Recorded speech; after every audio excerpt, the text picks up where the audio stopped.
ଆଗାମୀ 2 ଦିନ ବର୍ଷା ସମ୍ଭାବନା। ବିଭିନ୍ନ ଜିଲ୍ଲାକୁ ଆଲର୍ଟ କଲା ପାଣିପାଗ ବିଭାଗ। ରାଜ୍ୟରେ ଆଗାମୀ 2 ଦିନ ବର୍ଷାର ସମ୍ଭାବନା ଅଛି।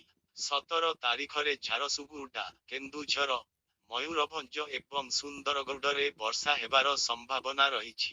ସେହିଭଳି ସୁନ୍ଦରଗଡ଼, କେନ୍ଦୁଝର, ଦେବଗଡ଼, ମୟୂରଭଞ୍ଜ, ଅନୁଗୁଳ, ଢେଙ୍କାନାଳ, ଯାଜପୁର, ବାଲେଶ୍ୱର ଓ ଭଦ୍ରକ ଜିଲ୍ଲାର କିଛି ସ୍ଥାନରେ ବର୍ଷା ହୋଇପାରେ ବୋଲି ପାଣିପାଗ ବିଭାଗ ପୂର୍ବାନୁମାନ କରିଛି। ସେହିପରି 18 ତାରିଖରେ ଅଧିକାଂଶ ସ୍ଥାନରେ ପାଗ କୋହଲା ରହିବ ଏବଂ ଝାରସୁଗୁଡ଼ା, ସମ୍ବଲପୁର, ବରଗଡ଼, ଦେବଗଡ଼, ଅନୁଗୁଳ, ଢେଙ୍କାନାଳ, ଭଦ୍ରକ, ବାଲେଶ୍ୱର, କେନ୍ଦୁଝର, ମୟୂରଭଞ୍ଜ ଏବଂ ସୁନ୍ଦରଗଡ଼ରେ ହାଲୁକାରୁ ମଧ୍ୟମ ଧରଣର ବର୍ଷା ନେଇ ଆକଳନ କରାଯାଇଛି। ସୋମବାର କିରେଇରେ ରାତି ତାପମାତ୍ରା ସବୁଠୁ କମ୍ ଥିଲା।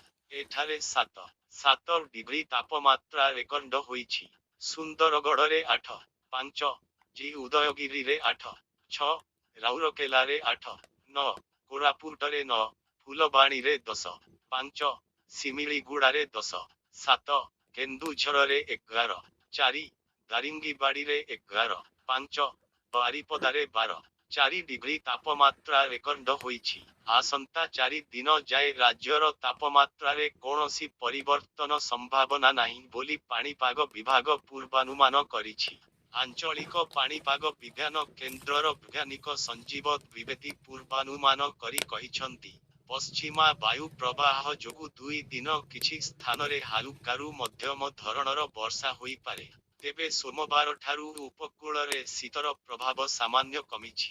ସେପଟେ କଟକ ଓ ଭୁବନେଶ୍ୱର ସମେତ ଉପକୂଳ ଓଡ଼ିଶାର ଅଧିକାଂଶ ସ୍ଥାନରେ ରାତି ତାପମାତ୍ରା ବଢ଼ିବା ଯୋଗୁଁ କମ୍ ଶୀତ ଅନୁଭୂତ ହୋଇଛି। ଭିଡ଼ିଓଟାକୁ ଏଇଠି ଏଣ୍ଡ କରିବା। ରହିଲି। ଜୟ ଜଗନ୍ନାଥ।